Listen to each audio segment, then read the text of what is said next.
Hi everybody, I'm Maria Deligiannis and we are at the club at Prairie. Today we're going to film a short beginner's yoga sequence. So this is for anybody who has been practicing yoga and would like to come back down to learning some foundations or an introduction to yoga. Sometimes we come to a health club or a studio and we join in a yoga class, but we've never had the foundation or the building blocks to our practice. So some common questions that I have is who can practice yoga? And that's everybody and anybody can practice yoga. What do you wear when you come to a yoga class? Something comfortable and something preferably a little bit more fitted. So if you're wearing a loose t-shirt, you might want to tuck it into your pants, just some inverted poses that will help with. Typically, you take your socks and shoes off when you practice yoga, and you just need a yoga mat. And if you don't have a yoga mat, you can just practice on a towel or any kind of a soft surface on some carpet or a rug. So let's talk about the different styles of yoga. There's many different styles of yoga out there, and this can be confusing to some people. We'll just talk about a few of them before we get started. So there's Hatha yoga. Hatha is a more slower paced type of yoga where you tend to hold the poses a little bit longer. So in a typical Hatha yoga class, you may practice anywhere from 10 to 15 poses and hold the breath a little bit longer, or hold the poses anywhere from 1 to 5 minutes. Same kind of thing for a restorative yoga class. A little slower paced, not as many poses, and you tend to hold the poses for a little bit longer. A vinyasa style of yoga is a little bit faster style of yoga where you get in a little bit more cardio, you get your heart rate up, and the breath ratio is one movement to one breath. So an inhale would be one movement, one breath, exhale, and the class usually flows like that. I usually encourage everybody to try different types or styles of yoga, and typically you find one that is right for you. So with that being said, let's get started. We're just going to go through some basic foundational yoga poses that will help you in any style of yoga that you practice. First, we're going to start in a child's pose. So child's pose is done by opening the knees out wide. Bring your big toes together at the back of your mat. You're going to press your sit bones all the way back towards your heels. Now, a couple pointers here. Child's pose typically is done with the knees open. If you have some kind of lower back issues, your knees are going to come in together. Sometimes you'll find that to be a little bit more comfortable. The more you practice yoga, you find what works for you and what works in your body. So the key here is just being consistent in your practice and finding what works for yourself. So for today, I'm just going to practice this with my knees open. Now, if you have really tight ankles, I usually encourage people to bring a washcloth or a rolled up towel and place it right underneath your ankles. You can also roll up the back of your mat to stretch the tops of the feet. So we'll hold this about 5 breaths. So when you go to a yoga class, you always hear the teachers cueing breaths or telling you to breathe. Why is this? So as you hold your yoga pose, I will continue talking here. Yoga, there's 3 parts to the yoga practice. It's breath, movement, and meditation. And yoga is a mind-body exercise, so we link the breath with the movement, and that's what makes it yoga. Another option here in child's pose is you can bring your hands back by your heels to relax your shoulders, especially if you've got some tight shoulders or a tight upper back. So let's take 3 more breaths. And when I say breath, I mean one inhale and one exhale is one breath.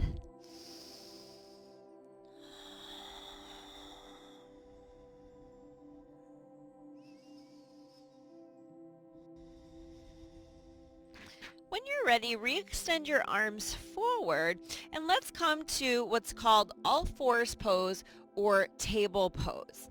So we're going to spread the fingertips really wide here and go into what we call cat-cow.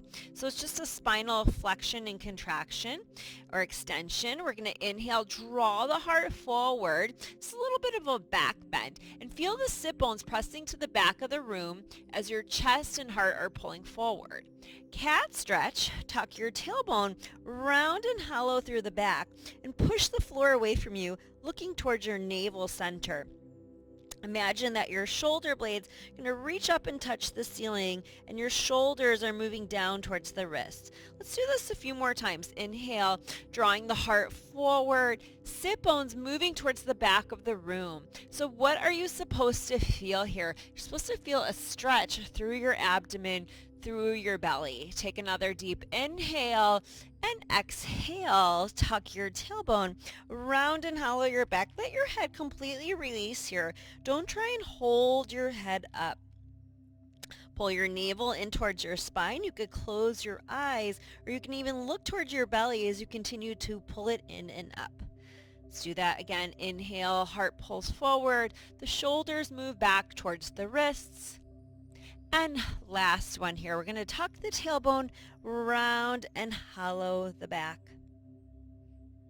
Inhale, we will draw the heart forward. Stay here in this cow pose. We're going to go into what everyone's probably heard is downward facing dog. So you'll tuck the toes under to move into downward facing dog, and you'll straighten out the legs, melting the chest towards the heart. Now, if you've got really tight hamstrings here or a tight lower back, you can open your feet a little bit wider, as wide as your sticky mat, or even wider than that, and that should help to release out the lower back. Let's take about 5 breaths or so here. Please remember, if you get tired at any time, you're going to come into child's pose and take a break.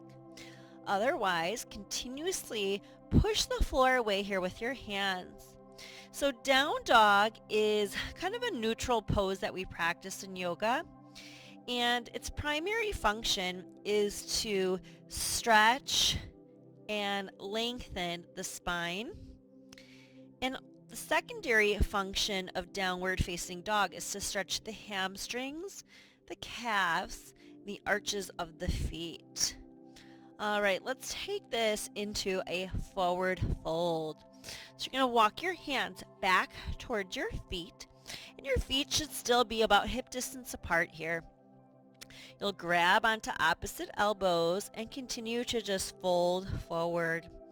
Now, if you're in a yoga class, you might hear your instructor saying Uttanasana. What does that mean?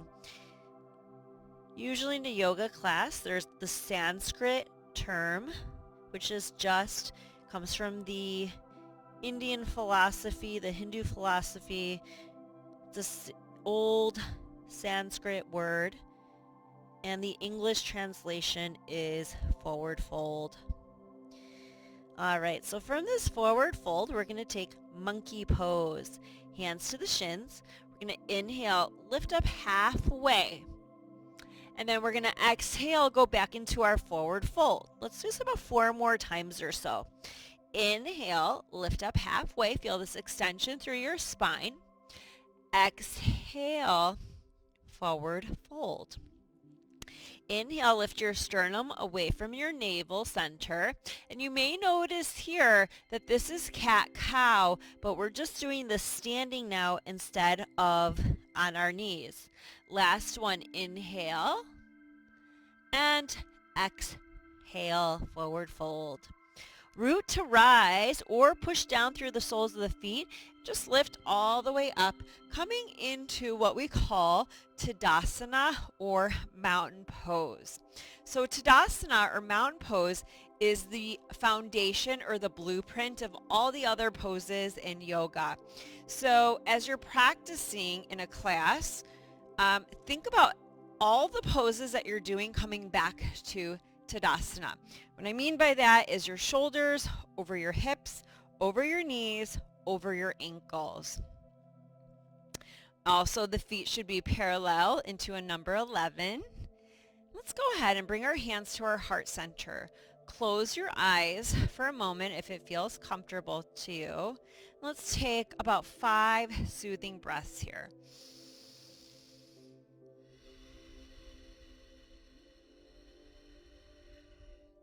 Typically in a yoga class or practice, we do what's called ujjayi breathing. And ujjayi is done by contracting the glottis in the back of your throat, making a soft whispering sound.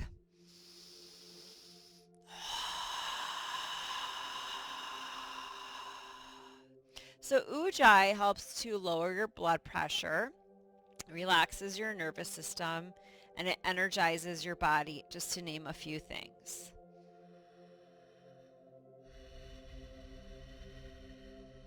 So you may hear your teacher cueing you to breathe ujjayi during a class. If you want to practice this a couple more rounds, you can also take one hand, place it in front of your mouth, and as you inhale through the nose, exhale through the mouth as if you were fogging up a pair of glasses. So it sounds like this.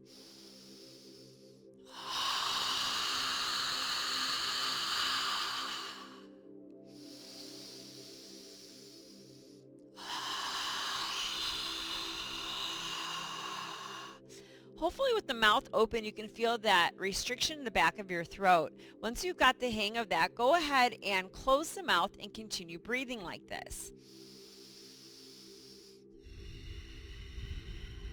Let's talk a little bit more about mountain pose or Tadasana. Let's look down to the soles of the feet here. Lift all 10 toes and spread your toes. Starting with the pinky toe, try and lower each toe back down to the mat one at a time.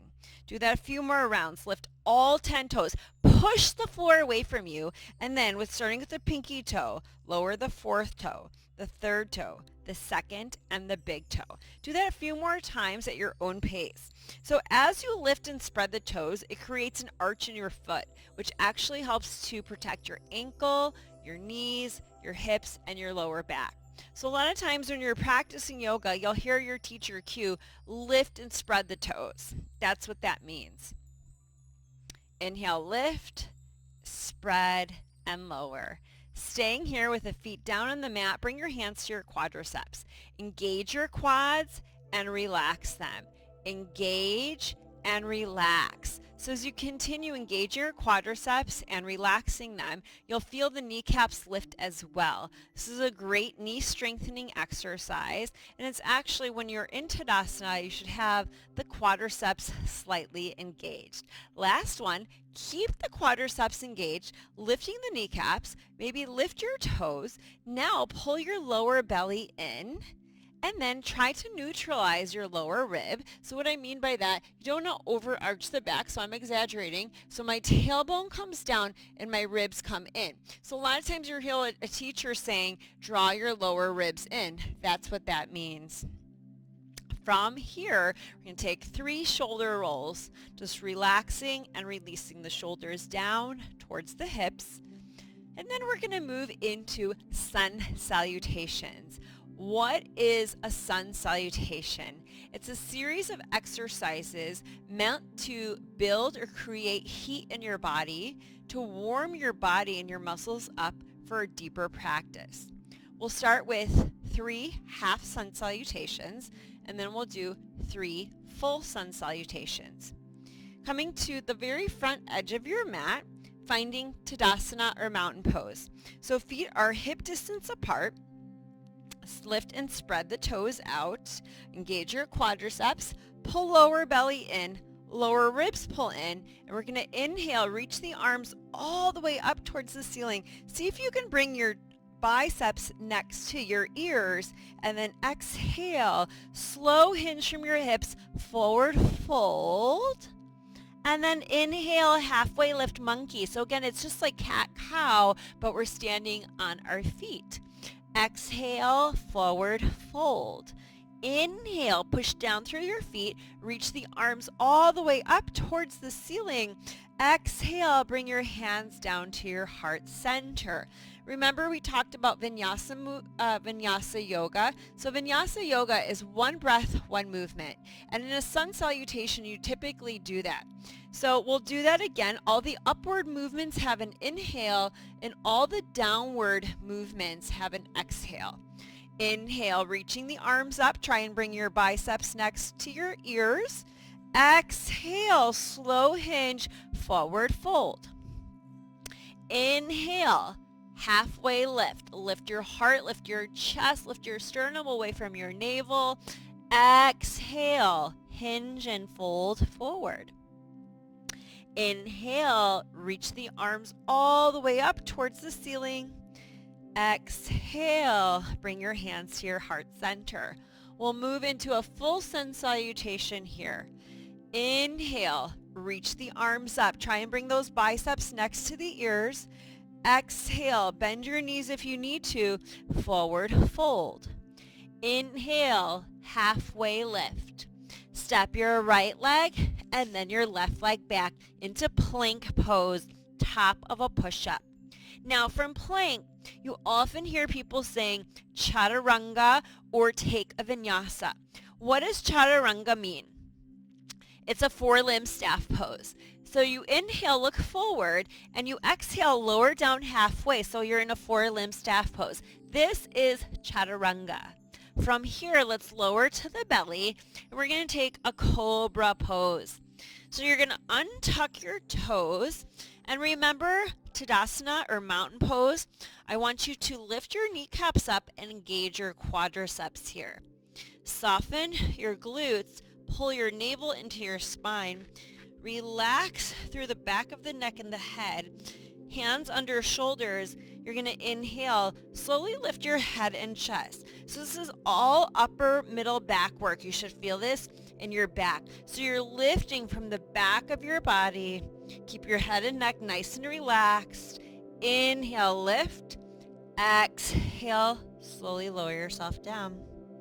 From here, let's press back to a child's pose. Slowly shift your sit bones back towards your heels, stretching your arms forward. Inhale, we're going to rise up onto all fours, tuck our toes under, and shift back to downward facing dog. Look in between your hands, step or walk the feet forward. So you're going to walk your feet towards the front of your mat. Inhale, lift up halfway. Exhale, forward fold. Feel that stretch to the back of your legs and your hamstrings. Lift your toes, push the floor away as you reach the arms up next to your ears. Exhale, let's circle sweep the hands down and around back into mountain pose, Tadasana. Let's go again. Inhale, reach the arms all the way up towards the ceiling. Exhale, slow hinge from the hips, forward fold. Inhale, lift up halfway. Keep this extension in your spine. So you keep the lift as you step back to plank. Because as you see when you're going to plank, your chest is lifted. Push the floor away. Soften through your shoulders. Now if you need to modify that chaturanga, go ahead, lower your knees down. You can cross the feet at the ankles, look forward, and another key note when you're coming into chaturanga is that your elbows do not come out to the sides. So I'll do it this way so you can see me. This is not chaturanga. In yoga, you hug the elbows in towards the rib cage as you lower down. So this is incorrect. And this is correct. You'll feel your elbows moving in towards the sides of the ribs. So let's go ahead, either knees down or knees up. Slowly lower down through chaturanga. Extend the legs. Engage the quadriceps, lifting the kneecaps up. Pull your navel into your spine and slowly float yourself up into a cobra pose. Now you can push down a little bit more, and same thing in cobra. Elbows don't move out. Elbows stay into the ribs. And slowly exhale as you lower down. Slide your hands under your shoulders. Press back, child's pose. Inhale, lift up halfway. All fours, tuck your toes. downward facing dog. Let's take 3 deep breaths here. So remember, one breath is a complete cycle of inhalation and exhalation.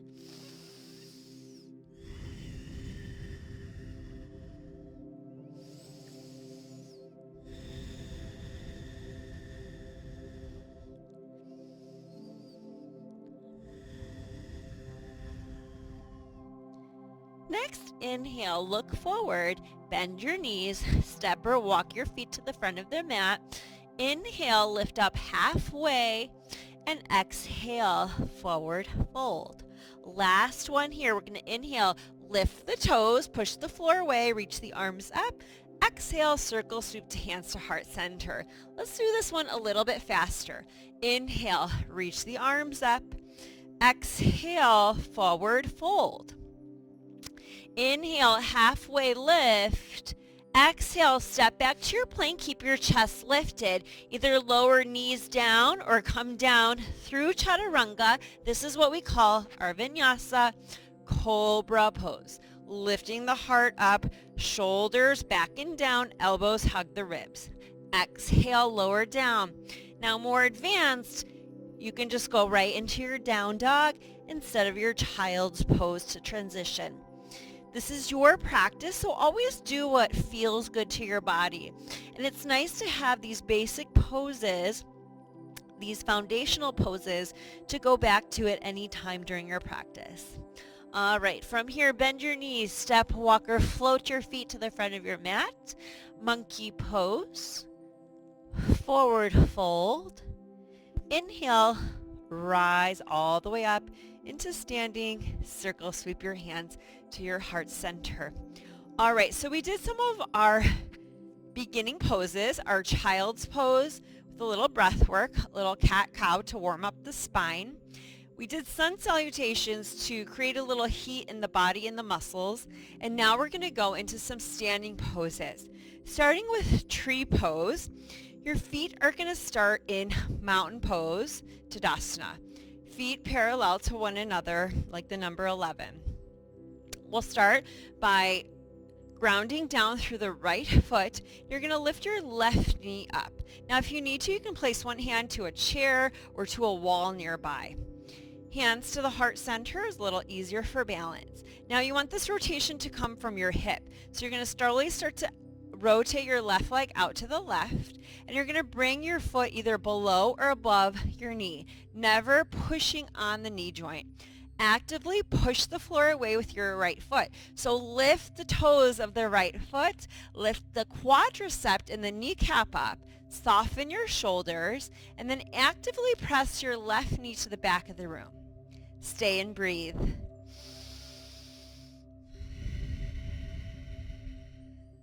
If you want to challenge yourself a little further, you can reach your arms up towards the ceiling, soften the shoulders. And if you want to further challenge yourself, take your gaze to the point where the top of the wall meets the ceiling. Take another huge breath. Inhale. Let's bring the hands back to the heart center if they're not already. Draw the left knee in and release the foot down. Shake it out a little bit if you need to, and we'll do the opposite side. Starting in your mountain pose, ground into your left foot. Remember mountain pose. Lift the toes. Engage the quadricep. Pull the kneecap up. Belly pulls in. Then from your core, lift your right leg up. So find this rotation from your hip rather than your knee. The foot goes above or below the kneecap. Actively push the floor away with your left foot. Inhale, and then exhale. Draw your right knee to the back of the room. Feel this opening through your hips and thighs. Soften your shoulders. Breathe and smile. Option to extend the arms towards the ceiling, keeping the shoulders moving down towards the hips. So in tree pose, think about your left foot being like the roots of a tree, grounding you, giving you that foundation, and your arms are reaching up towards the sky like the branches of the tree. Bring your hands back to your heart center if they're not already. Draw your right knee in and release your foot. Shake it out a little bit. We'll do one more. That's a balancing pose. We'll take a standing pose, triangle pose today. You're going to open your feet about 3 to 5 feet. And a general rule of thumb when you open the legs out is that you want your wrists to come right over your ankles. That's usually good alignment. We're going to start by turning the right toes out. And I'll also say here that in triangle, you want your front foot to be in the middle of your back arch. So my right foot, if I bring them together, it's like the letter T that I'm drawing.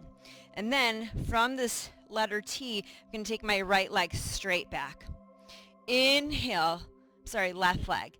Reach the arms out into a T. Now don't lock out that front knee, all right? It's straight, but maybe a little micro bend. You're going to exhale, hinge from your hips, not your waist. And then when you can't go anymore, you're going to release your right hand down and reach straight to the ceiling with your left hand. Now imagine you're at the back of a wall. So both shoulder blades, both sit bones are at the back of a wall.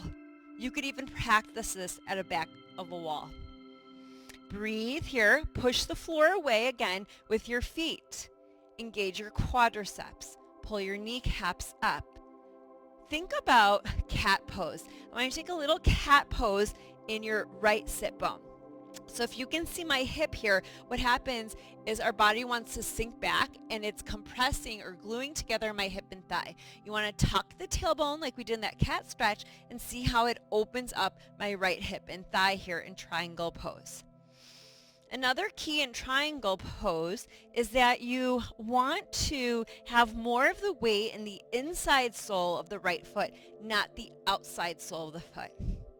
Let's use our oblique muscles. Inhale, pull yourself up. We'll turn the toes of the right foot in and left toes out. So again, just a rule of thumb to make sure we're in the right alignment. I'm going to bring my left foot to my right inner thigh. Then I'll draw a straight line out. Extend the arms out. Inhale, find some length. So imagine that you're lifting your ribs up away from your hips, and then you're going to exhale, hinge from your left hip, reach out as far as you can, release the left hand down, and reach the right arm straight to the ceiling. Micro bend your knee just to make sure you're not locking it out, and reach the arm up towards the ceiling. Remember mountain pose, lift all 10 toes. It creates this arch, which will protect your ankle, your knee, your hip, your lower back. Pull the kneecaps up, engage your quads. Remember this left sit bone. It wants to drop backwards. See how it makes my body come forward? Tuck like that big cat stretch. See how my body and my torso opens back up? Breathe and enjoy. You can also imagine here that you're pulling your left heel back towards your right foot. A little bit of energy work. Take one more breath. Inhale. And slowly lift yourself up. Turn your left toes in, and you can heel toe your feet in, or one big hop it together. All right. Last, we're going to do some cool down poses. So you're going to come down onto your mat. We'll do a forward fold followed by a twist to close class. All right. Dandasana, staff pose. Right here, just legs extended straight, hands to your side. Now, if you have a tight back or tight hamstrings, you can bend your knees here. I'm just going to stay here for a moment. And then we're going to take it into a forward fold. So we're going to inhale, reach the arms up. Exhale, hinge from your hips. Now, you can just let your hands fall to either side of your legs. If you can grab your feet. Soften through your shoulders. The beautiful thing about yoga is there's really no right or wrong. Every pose is going to look different in everybody's body. Our bodies are all built differently, and we all have different things going on. If you have a scarf or a towel, you may want to bring that around the soles of your feet to allow you to fold in a little bit deeper. Let's take one more deep breath.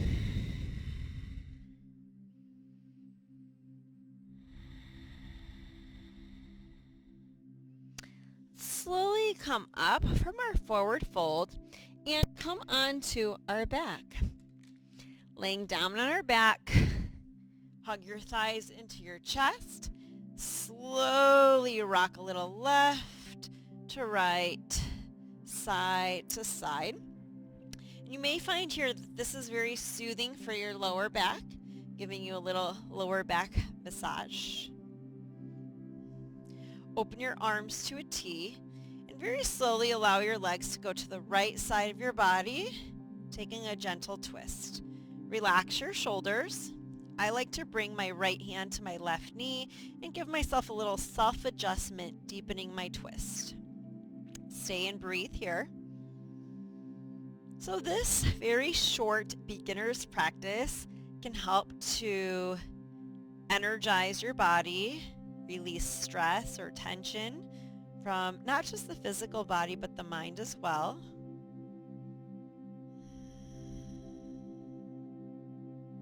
Very slowly bring your legs back through center, and we're going to take them over to the left side of the body. If it feels nice, bring your left hand to your right knee or outer thigh.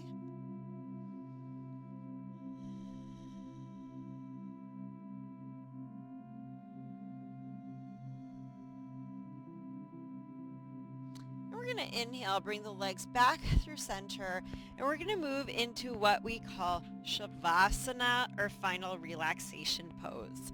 All right, so what does that mean, Shavasana? Well, let's first talk about the alignment of Shavasana. So think about Tadasana, that mountain pose. So all of my joints are stacked. From here, you're going to open your feet just a little bit wider, maybe to the edges of your sticky mat. And you're going to pigeon toe your feet in and then let your legs kind of flop out to the side. Let's take the right hand up overhead and then circle it down towards your side, palm facing up. So do that with the left arm. Inhale, so you feel your shoulder relax and your hand stays about 7 to 10 inches from the body. Close your eyes if it feels nice to you. Even turn the lights off. So Shavasana is translated into corpse pose, meaning the letting go or the shedding of the old. We also allow ourselves here a few moments to absorb all of the beautiful effects of our practice, this fresh flow of blood and energy, of opening, of release from our physical body. Shavasana can help to release stress, fatigue. It's said that with a consistent Shavasana practice, doing a minimum of 10 to 15 minutes, can also help you sleep better at night. If you haven't practiced Shavasana before, or what we call final relaxation pose, maybe set your timer on your phone and start with a minute, working up to maybe 3 minutes, 5 minutes. Challenge yourself for 7 or even 10 minutes a day.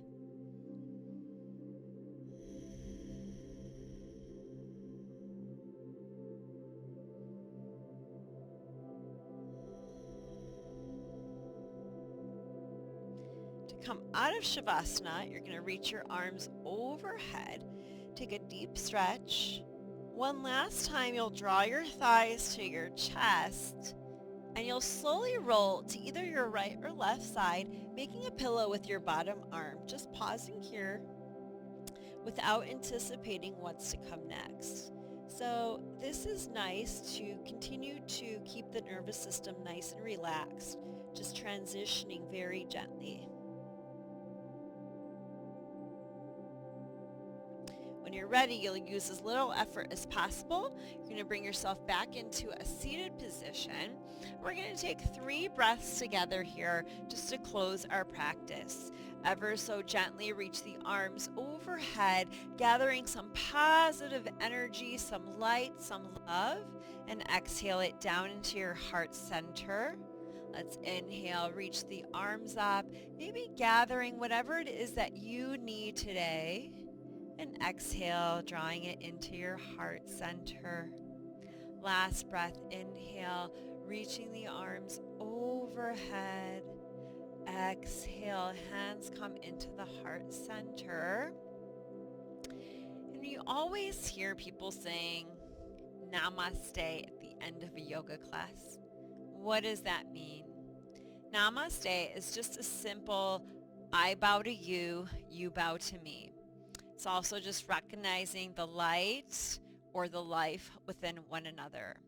Just simply bringing the hands together and bowing is enough. You don't always have to say namaste, but if you wish to, you can. Namaste.